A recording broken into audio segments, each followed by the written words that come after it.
Is it wrong to say congratulations to a single mother when you find out she's expecting? This may not sound controversial, but apparently it is. Earlier this year, Twitter exploded with conservatives calling other conservatives hypocrites for congratulating a single mother. People claimed that they could never congratulate someone on an act of sexual immorality. And this wasn't a one-time debate about a one-time situation either.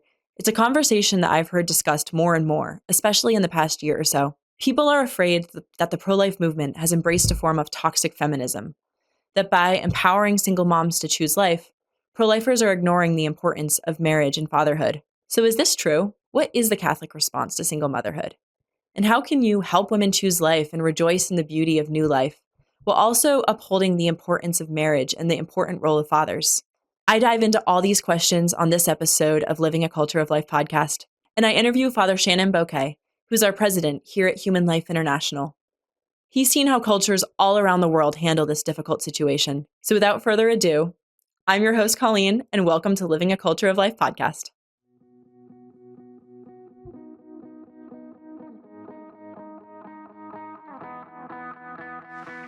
Welcome back to the podcast, Father. Always a blessing to be with you, Colleen. It's wonderful to have you here in the studio. And today, I'm really excited for this topic because we're going to be talking about single motherhood and how pro-lifers can encourage moms to choose life and really feel empowered to raise their children and not choose abortion.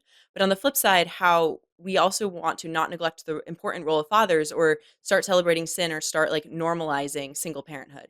So, Father, what are your thoughts on how, as pro-lifers, we can create this culture that acknowledges the goodness of life, the celebration of new life, but also doesn't just ignore the reality of importance of marriage? Sure. And this is such a very important topic, not just here, as you said, in the United States, but globally, because this is just the human realities that we deal with. So I'm just going to use a couple of stories, which I think will help us to have this conversation. So last year, in one of the mission territories I was in, was visiting one of their pregnancy care centers and one of their maternity homes. So for our audience who are familiar with our pregnancy care centers may not realize that maternity homes have similar, ministry, but basically in these situations, these single moms with their children are staying for longer periods of time. Now, some of our pregnancy care centers might have something similar to that, but the one I'm going to make reference to is a maternity home. So this young mother had been living there for about a year. And so the situation she was in, she was about 20 years of age, had been living at home, and then found herself in a relationship that led into various, activities and resulted in her pregnancy. And as a result, she found herself, alone, abandoned. The family was not able to really support her and support her child, unfortunately. And so she kind of found herself on the street. And praise be God, she met someone who knew about the maternity home, and that's where she would finally find her home. And when I met her, she was just a happy woman, beautiful child. But the reason why I'm bringing this up is part of the maternity home's work, Colleen, is not only to deal with an immediate need, but then look at the long-term plan. And in this situation, the young lady was not a Catholic, she was a Christian. And so how do we introduce principles to her that she herself may not have been familiar with by her own parents or grandparents?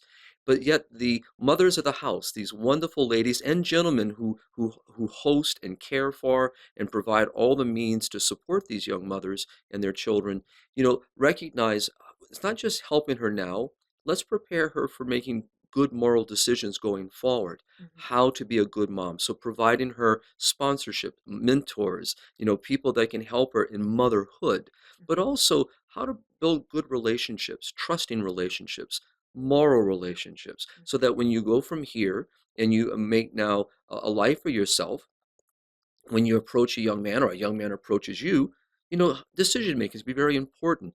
And what I found by listening to the moms, the single moms there, is that they really appreciated the insight because in many ways they had never been talked to about this. No one had ever sat them down and really talked to them, about not just the consequences of a sexual encounter, but really, should I be in that encounter? What kind of decisions should I make? And she just spoke so highly of the mentors and admired how these women, some of them themselves, had taken a different turn in life, but came back to that narrow path of which our Lord speaks and wanted to share their own experiences. And she appreciated that. So that was one way.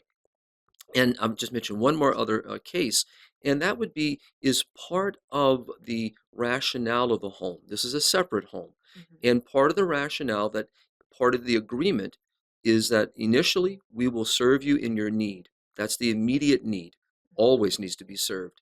But if we're going to have a longer term period of time with you, then there are certain things that will need to be fulfilled. And that means that, we're going to help you to find work. We're going to help you to finish your schooling. But you're also going to, meet with some of our mentors, to help you in living in your life and be able to shape your life in a moral manner, making good habits, good decisions. And again, it was welcomed. I didn't hear anyone say that, they didn't appreciate it. They felt like someone was lording over them or imposing their values, but they appreciated the honesty. And they all realized that initially when they first heard this, well, this is about me not getting pregnant again. Mhm. But what they realized as they went forward, that was not the case. It was for them to be happy and to make good decisions that's for her good, the good of her child, and for her future. Mhm. And they really appreciated the honesty and the straightforwardness of these ladies and gentlemen who were mentoring them in those situations. So that could be a possible model Mhm. that could be employed in different parts of the world.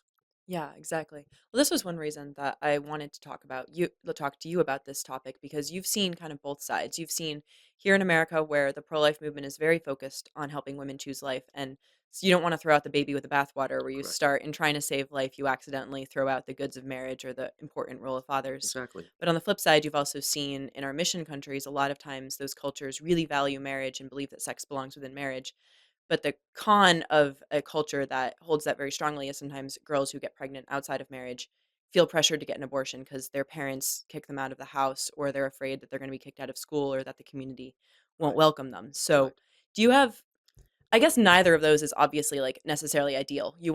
Ideally, you would want a culture that upholds the importance of marriage and sex Correct. within marriage, but also then responds compassionately to the mother. Well, just an example, we know that several of our Catholic universities here in the United States, on their actual universities, their campuses now have, not only pregnancy care centers or maybe a place that's nearby, Hmm. so that when some of the students find themselves in this situation, and they're also hosting, kind of daycare, Hmm. maternity place where women can live. Hmm. So, and it's not, and as you just said, it's not in a sense because we're not celebrating, in a sense of someone's misgiving or misbehavior. Hmm. What we're celebrating is life itself and being present to someone who's in need. Hmm. And there come a moment when you can address some of those decision-making situations, but in that moment, you have an immediate need. You have an immediate response that we must give. And for us as a Catholic church and as a Christian people, we have to set really the tone. Hmm. And part of that tone is saying, we're here for you. We're not here to judge. We're not here to criticize you. There will be a moment of time when we can address certain issues with you, and we will. Hmm. But in this moment, let's address the first thing. Hmm. And I love the fact of having daycare, and that's not just for single moms. Hmm. It could be for the married moms. But in many cases, the single moms are in a much more difficult situation because Hmm. they may be on their own. They may not have the resources to be able to place their child into a daycare or maybe with their mothers or friends, and they don't have the financial means to pay a sitter. And then all of a sudden, they're not able to go back to school or to finish Hmm. their schooling or even start school. So I really admire, those universities that are, giving a path, Hmm. showing a path forward, and at the same time, having read some of the ways of their approach, they're Hmm. also doing exactly what I mentioned, what's happened in the mission field, those two examples I gave. They're they're also to help Hmm. and to help her to make decisions going forward that would be better for her and her family. So it's really as an example of Hmm. there's so many ways of approach, and at the same time, we never lose holding all of us, not just they. Remember, Hmm. take the they out. Yeah. Us holding us to the values that God has given to us. And never losing sight of those values and that way of life that God wishes us to live, and the ways in which, in ordinary way in which we're called to respond as men and women, and where God has placed the gift of procreation Hmm. within marriage. And we never should lose sight of that and never stop teaching it. And I know we don't, but it's important as we deal with both kinds of moments. How do we teach the gospel? Hmm. And then how do we deal with those of us who sometimes stumble along the way and not living the gospel fully as we know we're called to live, or maybe have never been introduced to the gospel of our Lord Jesus Christ. It's and what you mentioned, if I may just put a comma, in the mission field, sometimes I've read in articles that people can be very critical of those in other countries that, in holding those values, Mhm. sometimes make decisions that we might prudentially disagree with, Mhm. putting her out the house or the son out the house, whatever the dynamic is. And we look at that and we say, well, that's only, as you said, could possibly lead her down a very dangerous path. And people can be very critical when Mhm. they read those kinds of stories.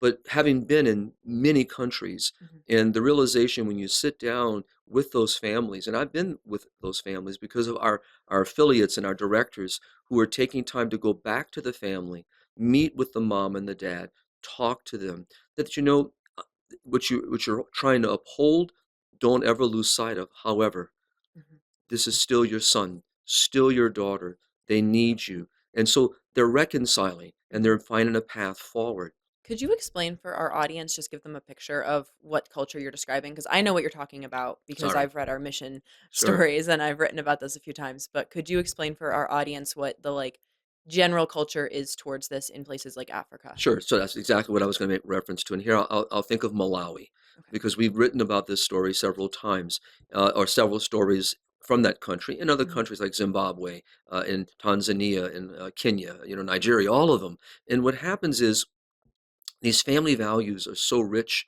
and they're so beautifully celebrated, Mhm. that when there is a fault that occurs, that the immediate response sometimes is a feeling of shame of the family, a feeling of, what have you done to us? And those emotions are real, not just in Africa, they're all over the world, when families and parents encounter, especially with a teenage daughter, teenage Mhm. son, and it's shocking. It's always shocking. And so what are we going to do? And so a lot of times that's the immediate response. And so Father Zimon Kani, for example, in Malawi, and Monica and Veronica in Zimbabwe, and Emil in Tanzania, I can list the whole page of them. And what they do is what I just mentioned. They go in and they Mhm. just sit down, never losing those values, never losing sight of them. And again, but we have a moment here where, what is our response? Our response is, and to be present, and to be compassionate, and to be merciful. And at the same time, those same parents may be thinking, what about our other children? How do we deal with that? And that's where you have this conversation. And Mhm. it's not shaming the son or the daughter, and using them as kind of a stick to keep the other kids in order, but it's to remind us all, Mhm. how we're called to live, to what that narrow path our Lord speaks of, and to use our gifts that God has given to us in the right order that God has established them. So it's not having to embarrass someone in order to make a teaching, but to realize that, how do we serve both communities Mhm. that are in this situation of life? Well, and this really just applies to any sin in general. Like as Catholics, like and as humans, we're all sinners, and we all recognize that. Like the whole point of the church, it's the those who are well do not need a doctor, only those who are Right. sick. That's right. And so I think it's sometimes easy when talking about this to be like, oh, them over there, those single mothers, and instead Right. looking at yourself. Obviously, you recognize places that you've fallen, recognize your weaknesses, but also the ideal. And striving for the ideal doesn't ever like I guess, this isn't a great example, but it's like God writing straight with crooked lines. Like, you Mm, can recognize the good and the beauty that came out of mm, maybe a very broken moment, right. but not saying that the brokenness was good. Right, exactly. And in our conversations, of course, in our way of approach, and what I see in the field, it's never celebrating in a sense Mhm, of the woundedness, but mhm, it's recognizing that we all make mistakes. And mhm, sometimes we make mistakes that, we need help to reconcile, we need help to overcome. and also recognizing the beauty of new life. So, like, yes, the act that conceived this child may have been sinful, but the child, it's her like, him or herself is not sinful, and that Correct. child's life That's correct. deserves to be celebrated. Exactly. And no matter, at the end of the day, this is my grandson, my granddaughter. This is, Mhm, this is my, my going to be my nephew, my niece, my cousin. And so, and again, that's what I love about, our church, because in the way that we approach the gospel, and how we approach accompaniment and compassion and care, we are never to lose sight, of the other. And in that moment, as we do in all of our pro-life work, all of mhm, us in the pro-life mission, there's an immediacy that must be responded to. And Mhm. that's the first step. Our hospitals, right, are a great example of this, right, Colleen? Mhm. You know, we don't, when someone comes into our Catholic hospitals, we don't ask them their creed. We don't ask them, anything about, are you living morally? Are you doing this? The first thing is an immediate response. Mhm. What is your need? What is the situation? How can I help you? Where can what can I do for you? That's the first step in that door. We Mhm. can learn from that because that is exactly what you said. The healthy didn't come to the hospital, the sick did. There's an immediate need. Respond to it. Then, when things are, are in a sense comfortable, the immediate threat, the danger is over. Mhm. Now what do we do? And I'm not going to compare any of the faults that we would deal with, because you could have a person that's in a drug addiction, you can have a Mhm. person that's got alcoholism, you can have a person that's in an abusive situation. Mhm. I mean, and you can have a situation where she is now pregnant, or he's coming home to tell him, I'm now a dad. Mhm. These are moments or that, like that hospital, the first thing is to deal with what's in front of you. Mhm. Now is a time afterward to say, okay, how can we help you with your addiction? How can we help you avoid this addiction? How can we help you get out of this abusive situation? Mhm. And then to a daughter or a son or a relative, how can we help you? How can I help you in your path forward? Mhm. And that's what the church does and has done for 2,000 years, celebrates this ability to enter into these moments. So it's not putting one in the sense of, while trying to hold the gospel high, lift Mhm. high the cross, lift high, as Jesus said, lift up the seraph serpent, and all who gaze upon it will be healed. In the sense, holding up that wonderful treasure made of gold, Mhm. always, always. And at the same time, realizing that that we're dealing with imperfect people Mhm. who don't always make decisions that live up to that great call, Mhm. still aiming for it. So how do we balance those two? And Mhm. and that's what the examples we've been given are beautiful examples of how Mhm. that's being done. Like recognizing that something isn't necessarily ideal, but that doesn't mean that there's not something to be celebrated. Right. Again, not the sin, but in this case, the Correct. product of the child, Correct. the new life. And everyone obviously who's listening is thinking, that, well, how would I approach this? How would I Mhm. do it? What have I seen? And prudential judgment is just that. It's a prudential judgment. Mhm. At hospital, school administrators have to make decisions that Mhm. they think would be best, for the whole, the student body. And I've seen Mhm. different approaches to this, with students on the high school level Mhm. that find themselves in that situation of pregnancy. I've seen many ways of approach, Mhm. and I don't want to go down that path, because I mean it's all prudential judgment Mhm. that I can either agree with or disagree with. But I really believe what we've learning from some of the universities, our Catholic universities, and I would say some of the Catholic high schools I'm familiar with, Mhm. I believe are taking the right approach. And by no means, some have been maybe critical and say, well, you're losing sight of, you're kind of condoning. No one's condoning anything. Mhm. What we're saying is that this is what we have a need. There's a need. We Mhm. have to respond to that need. And at the same time, it does, like you said very beautifully, but it also gives us an opportunity, to address things Mhm. without using that individual Mhm. or embarrassing that individual in order to make this teaching. Yeah. An example, and for myself, when in parish ministry, whether that be in the parish, or maybe in school ministry, or working for serving as chaplains for retreats, or a confessor, much of what I would do in my approach as a pastor came out of the confessionals. Mm. Never would talk about them, Mhm. but for me, it was a place to hear the vulnerabilities of God's people. Mhm. And as a man who goes to confession, to know a vulnerability is very, very much there.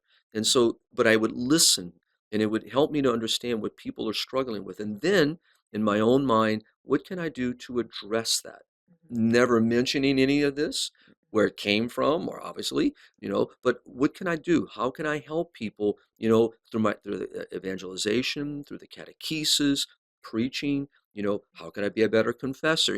What things need to happen? So this to me it makes us stronger. It, Mhm. it, it strengthens our ability to accompany someone, and it also gives the ability for us to preach the gospel. And I think St. Paul is a perfect example of this, right? He himself speaks in his great letters of being unworthy.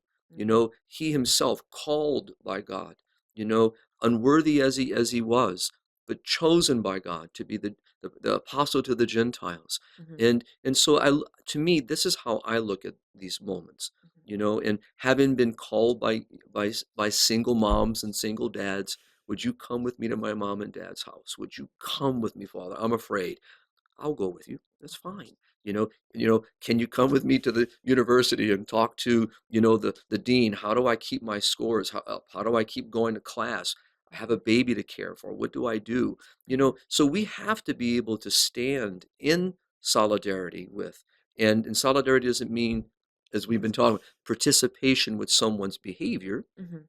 No, it means to stand with them and accompany them in what the need is, while at the same time finding the moment, the appropriate moment, to lift up the ideal. And I don't like speaking of the gospel as an ideal, but to hold them up to the beauty of the Mhm. gospel It's a that we're high all call, called to though. live. It is a Yes, high call. exactly.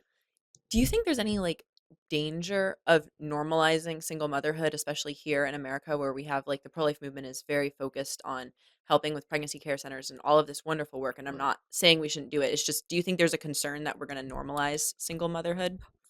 For myself, I don't see that, Okay. but and the reason why, because having been in so many of these places of maternity homes and pregnancy care centers and the pro-life movement, there's always the move to help someone to look at the larger picture, to Mm-hmm. to help them, not impose. None of our care is based upon their response Mm-hmm. to those catechism classes, are there, that by any means. By Our care is genuine care and given to anyone in need. Mm-hmm. So, but when that person opens themselves and is willing to open themselves, we help them to do this, to live as we're all called to live, the beauty of that gospel message. And so, no, I think I don't think it compromises that at all. Okay, so the side of that question. Do you think there's a, because obviously at pregnancy care centers, all of this, you're working one on one with the woman. That's a Mhm. great opportunity to meet her where she's at, but also help call her higher. Do you think there's a danger that we're creating a culture where men see themselves as not needed, or that it's easier to walk away from a woman who he might have impregnated because he knows that there's a whole community to care for her? Right. Well, that's the tragedy of Hmm. that is real, and that's because if you look at the whole abortion industry, it kind of gives it really speaks that language, Hmm. that he's let off the hook. He has no responsibility, and it could create an environment like that. I don't think our outreach and our ability to accompany women in need really speaks enough to how do we, in some cases now, I both know, and our audience knows, sometimes it might have been a one night stand. Hmm. So the father has nothing, she wants nothing to do with him, in Hmm. a sense of that was just what it was. Sometimes it was a long-term relationship, and he's walked away. Sometimes it could be a situation where they're married, and Hmm. and he didn't want another child, and she was not willing to abort her child, and Hmm. so he left her. So sometimes a woman's single state is for many reasons. Hmm. And so this is where we have a different way of having a conversation. So how could we maybe, if she still has a relationship with, the Hmm. father of the child, how could we maybe help in that healing, that reconciling? If not for their relationship, how can we still have where the father is a part of the child's life, Hmm. and also take responsibility? I think our legal system doesn't hold them responsible enough either. And that is, this is your child, and so you have a moral responsibility to care for that child. And so we don't do that enough. So, Hmm. but I always try to keep those separate, in a Hmm. sense of addressing how do we help men to be Hmm. responsible, Yeah. to take responsibility for Hmm. their actions. And now, if I could, I'm going to step back a little further to go back to kind of both of your questions. So in the sense of how do we recreate a culture that respects human dignity? How do we create a culture that respects human sexuality? How do we create a culture that's lost in many ways its vision of purity, of chastity, of virginity, of offering oneself to another purely in a monogamous marriage relationship that Hmm. is for a lifetime? To that, Colleen, I would say much of our culture in the West, Hmm. which has suffered because of the outcomes of the sexual revolution and many, many reasons, that we have to recapture. So, not an ideal, capture the beauty of marriage that God has created, and the stability of marriage, and the beauty where within that marriage where God has intended a child to be begotten, to be Mhm. welcomed, to be loved. And we all know from survey and study after study, a child is healthier mentally, physically, spiritually when being raised by their own moms and their own dads Mhm. in that wonderful union of husband and wife. And we have to keep lifting that. How do you though like lift that and present it in a way that doesn't shame mothers who like might have children being raised in a non-ideal situation then? Yeah, I don't see that as if by holding this that we're doing anything to shame anyone else. Mm. People can feel that way. There Mhm. could be a sense of, I'm kind of feel less than, but Mhm. that's the real challenge of bringing the gospel to bear And is, I sorry. was gonna say I guess that you could also have situations where children are being raised in less than ideal situations, but it's because a parent died too. So that's the other Right. aspect of that. And it's That so and it's no one's fault per se. I mean, there's Mhm. always a fault in all of us that, we could always do better. But sometimes, as you just mentioned, it could be a parent died. It Mhm. could be parent abandoned their family. It's no fault of the mom or the dad. Sometimes it's the dad that's left, Mhm. caring for the children. And so that's why I don't see them, in the sense of as you lift up this, it doesn't it's not intended by any means. Doesn't mean Mhm. people try to use it that way. We don't. The Mhm. gospel doesn't call us to do that, nor should we try condone that kind of behavior in Mhm. the sense of shaming someone in order to hold something up. Mhm. But we do is we lift up that beauty, that wonder, that truth, Mhm. and then call all of us to live it. And then when someone has maybe not lived that fully, how again is what have I learned? How can I grow in my own understanding? So Mhm. it doesn't mean some people, I've seen many articles, read many articles, and sometimes the tone, and Mhm. that's why for myself, when I write on these kind of subjects, I Mhm. always get three other people to read them because I just want to make sure the tone, because I don't Yeah. want it to come across, Yeah. as something that's, is condescending or, trying to shame someone, which I'm not trying to do. But Mhm. as you're talking about this, it could give the impression, Mhm. but but this is where again we just have to lift. And having worked with people in many different situations of life, Mhm. who fell short of the mark, and they meet someone that's living that fully, you can feel a little guilty, and we all do. But it should motivate Yeah. instead of make one kind of pull back. And so that's where our work has to be very, very always evaluating, always looking, so that we lift up, Mhm. not put down, lift up. Well, I think that's also just going back to the not just talking about other versus them. Like this is really just talking about the spiritual life in general. Like I'm not super patient, so when I meet someone who's very patient, it's like, oh yeah, I kind of fell Right, short of that. Like right, I should try better. So I right. think that's just any time you're growing in virtue, you're going to be falling short of someone else's mark. And I think that you raise very good points because in parish ministry, for example, a real challenge within parish ministry is for all of us Hmm. how we approach our neighbor and who comes through our doors. Hmm. And because many people come from different states of life, walks of life, Hmm. no one knows everyone's history.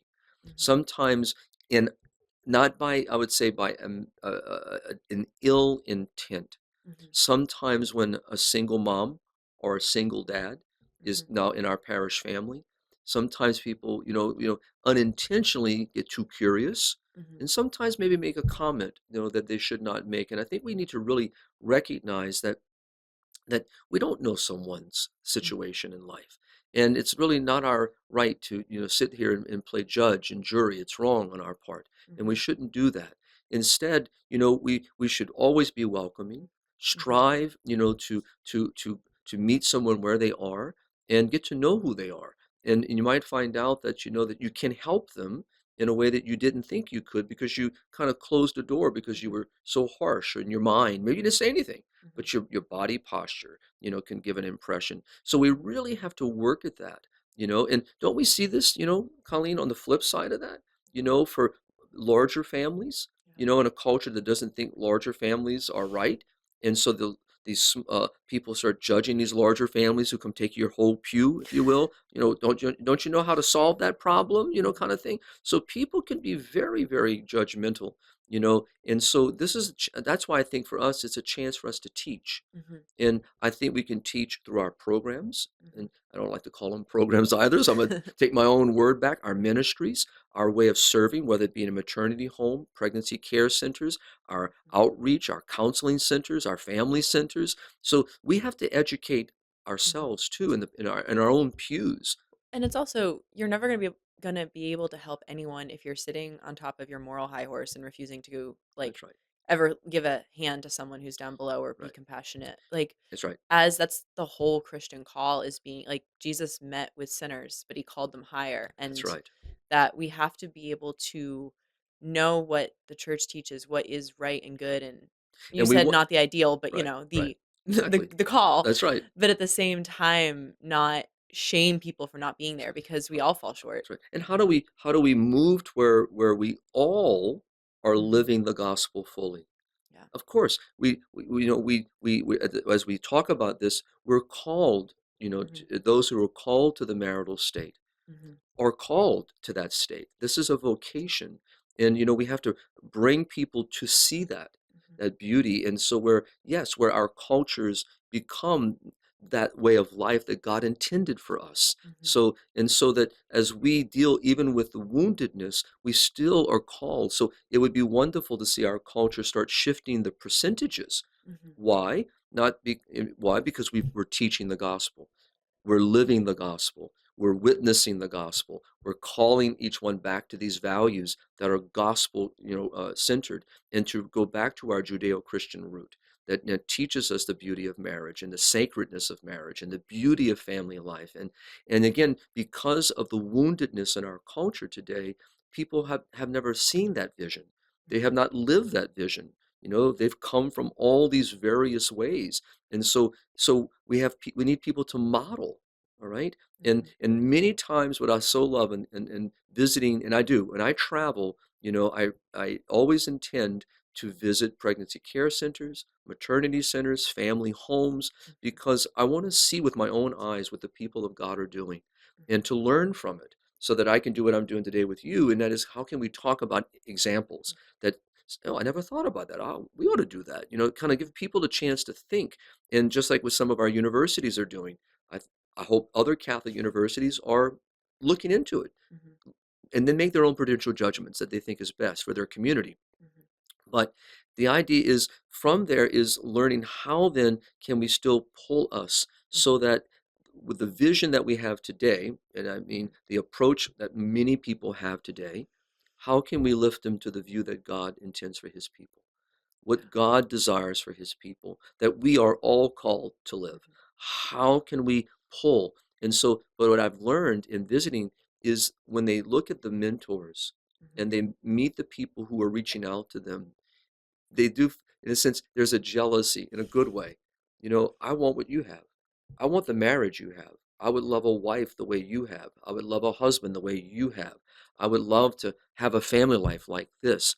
But this is where they've come from, Mhm. or choices they made have brought them down a different path, and they don't think that's even possible. All right. And in a way, sometimes, when a young woman decides that, abortion is her only option, and she maybe has had multiple abortions, and Mhm. then she comes one day through someone to meet our Lord Jesus Christ, Mhm. and she thinks, how can I be forgiven? Mhm. How is that even possible? Of course it's possible, but she doesn't see the possibility. So Mhm. you need someone to model. So Yeah. I believe that's what our call is. It's not a this against this. It really is about lifting both up to Mhm. live out that beautiful life that God wishes us to live, and to live in accord with the nature that he himself has established, where he's made man for woman for man, in an indissoluble, fruitful, exclusive union. That's not an ideal, it's not a cultural reality, it's what God himself has created. And this is what we want to lift all those who are called to this life. And the challenge in a promiscuous culture is so many of our young people globally have been caught in this tsunami, Mhm. and the damage and the harm. And sadly, many of our children are being raised in difficult moments, even by the best of people trying so hard to do the best they can. But it's difficult. So this is where again we have to always be able to step in and to be. It's an us. Mhm. It's not an either or, or they. It's an Well, us. it goes back to just the fact that virtue is the mean between extremes. And like as Christians, we have to live in that tension. Like if you go all the way to one extreme of like sex should never happen Right. outside of marriage, and we're going to shame anyone that this happens to, even if she's Right. raped, like even if it's not even a sin Mm, on her behalf, right. like shaming her, you don't want to go to that extreme, but then you can't also go to the other extreme of like anything goes. And And so being able to hold that in the middle of exactly. And I think at the same time as we speak about the beauty of culture, culture hmm is very important. And culture also is shaped, and hmm culture shapes. hmm So we shape the culture we live in by the way that we live and the decisions we make. And also culture shapes us eventually. So we have to, that's why John Paul talked about fostering, creating a culture of life. And hmm isn't that what we're talking about here? yeah. We're trying to foster, create, to help establish something. And what he called, in a sense, in paragraph 5, if you have to reteach, something's been lost. hmm It's not lost permanently. It's not lost in the sense that it's unobtainable. hmm You know, no, it's present, it's obtainable. We have to lift us up to that great life. And that means it's going to require people to model it for us, to hmm show us. And then St. Paul does say this in his own beautiful way. If you, in a way, and I'm going to paraphrase his teaching, that if you can't accept the words I speak, hmm then look at the life I live. So look at my life, St. Paul says. And then follow. And so Christ says, if you want to live, come and follow me. So this is what we need today. And so that's where, I mean, our universities, the ones I'm thinking of in my mind right hmm now that have these wonderful ministries, are faithful. They're solid Catholic universities. And so some people, look at that and say, what are you doing? Well, they're living the gospel, hmm and they're holding us all to live that gospel. And so I think it's important that, instead of taking the approach when they said to her, do you know the woman who's touching your feet? you know she's never ceased, to wipe his or have to wash his feet with her tears and wipe them with her hair. So the reminder is that we have to remember that each of us, stumbles and falls, hmm and each of us is still called to live that life that God wants us to live. And so the challenge, I think, is I would say, is as we form and educate and model, is to help people, who maybe have made a certain choice in life, a direction, and now are dealing with the consequences of it. That this life, that they're, even though they've experienced this now, hmm how can you live this life? And so that's the challenge. So for anyone, yeah. and so when a person, falls, you hmm don't keep falling because you're like, well, I'll never get it back. hmm No, you get up and we start over. I also wonder how much some of the mentality. Well, this might comment might make a little bit more sense after this next question. So I actually have a question for you that is something that never occurred to me until people were arguing about this on Twitter a few weeks ago. Mm. Is do you think it is celebrating sin to say congratulations to a single mother when you find out she's pregnant? Uh, so let's look at the two things. Let's kind of hmm pull them apart. So when we express congratulations to a mother, hmm because why? Because she is a mother. We're hmm celebrating the motherhood. We're hmm celebrating the beauty of a child. When I express to her, congratulations, what a beautiful child, congratulations being a mom, I'm hmm not congratulating her maybe for the means by which this came about. hmm I'm praising and thanking God for the gift of her motherhood. She hmm said yes, and this beautiful life that she has given birth to is a child of God, as she is.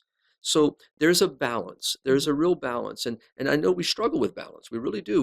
We sometimes like to move to hmm extremes, and in an attempt to uphold great goods, sometimes we can get very, very kind of strong in our approach, and we need to just kind of step back. Well, and the comment I was about to make before Mm, realizing that it didn't make as much sense without that context first is that I feel like sometimes it comes from a scrupulous mindset too, mm, where Catholics see how bad the culture is and they don't want to praise it, they don't want to participate in it, they don't want to accidentally encourage people to live in sin. right, And so they swing to the opposite extreme of I can't Right. congratulate a woman on new life. Right. No, because then what happens is, again, and I think it's just you gotta pull these things apart and to realize that, so that when we make baby clothes Hmm. to give to the maternity home or to give to the pregnancy care center, you Hmm. know, obviously those centers are not just for single women, No. right? So we're serving those in need.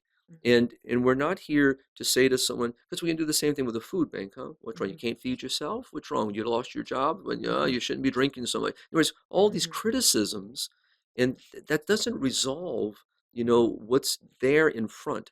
And this is a human being who deserves to be respected in every moment of time, Hmm. no matter the circumstance that has brought someone to that situation. And our duty is to respect them Hmm. always, always, no exception to that rule. And then the other side of that equation is, then if given the moment Hmm. and I'm able to be part of that journey, how then can I be a model to help an individual who may think that this is the path? Not the child now. I'm talking about in a sense of behavior that brought about the conception Yes. of the child, all right? That this is okay.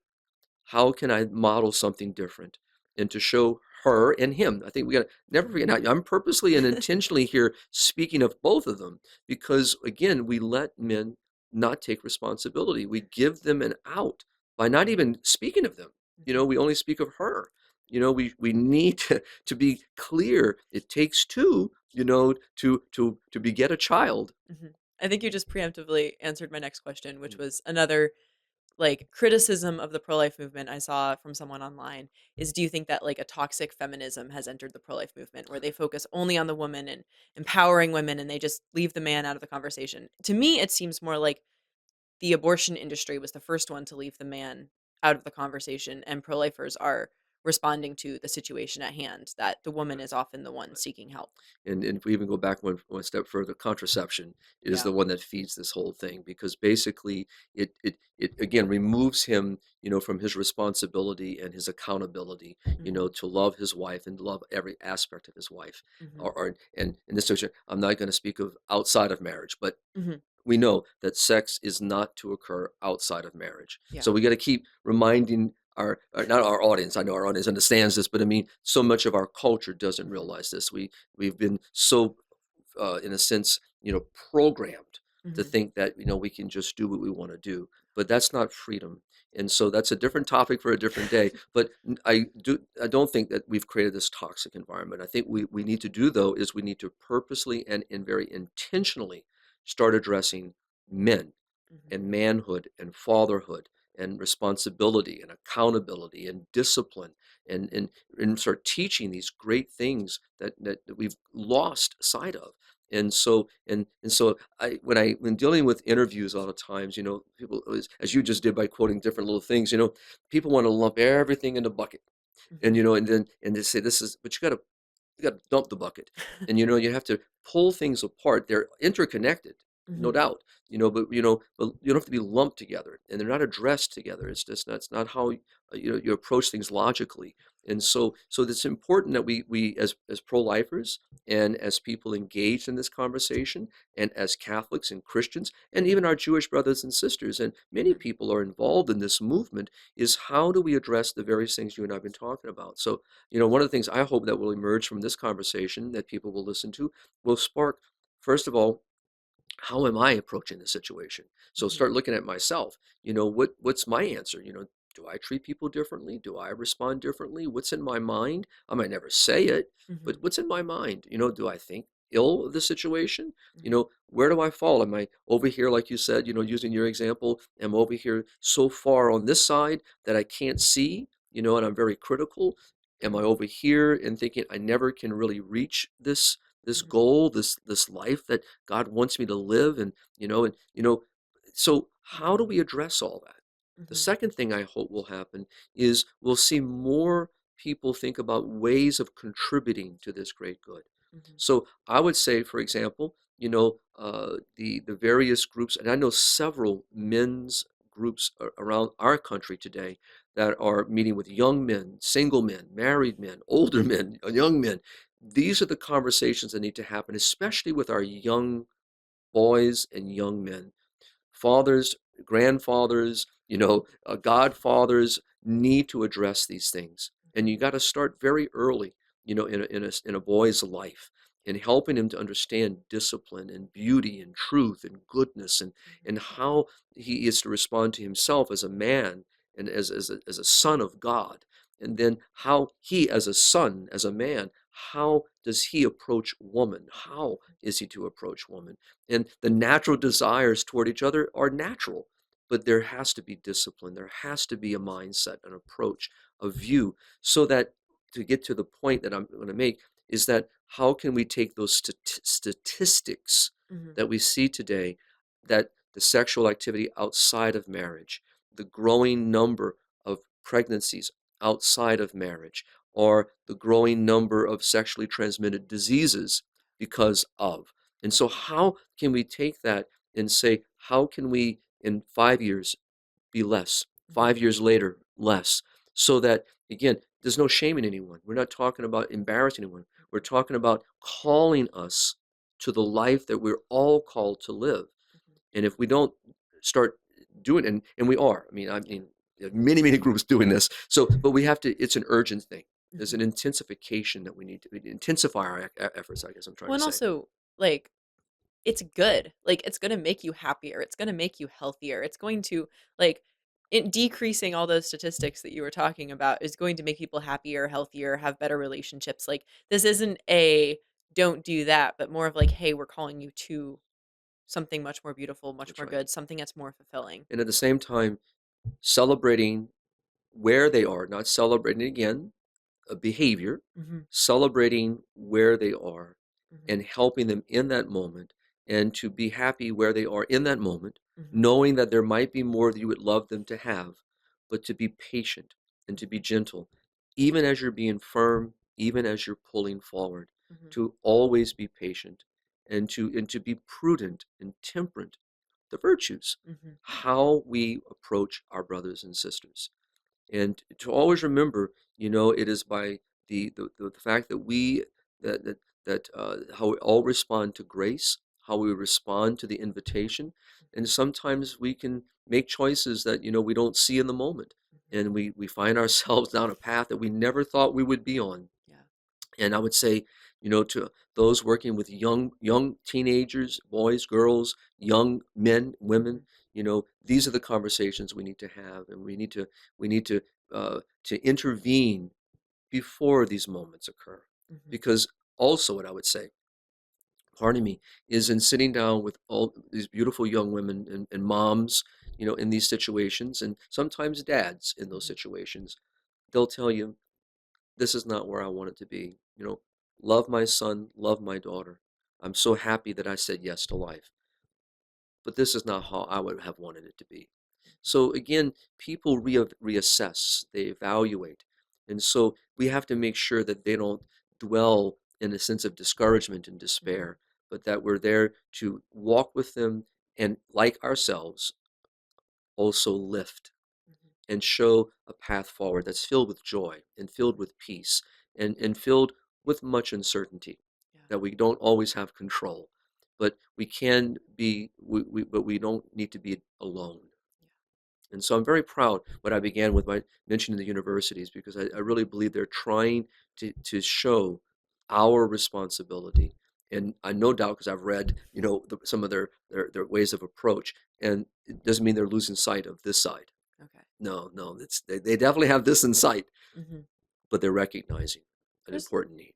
There's like you can recognize a reality and a need in a community while also recognizing that that's not the best situation to be and it would be better if that weren't a need. So, Exactly, exactly. well, thank you, Father. This has been a great conversation. Hopefully it was helpful for our audience. So, thank you. Well, thank you very much. Look forward to the next time. Yes, I look forward to it as well. And please let us know what you think about this episode in the comments. Let us know what thoughts you have. And please like this episode, subscribe to the show so that you don't miss future episodes, and keep on living a culture of life. God bless.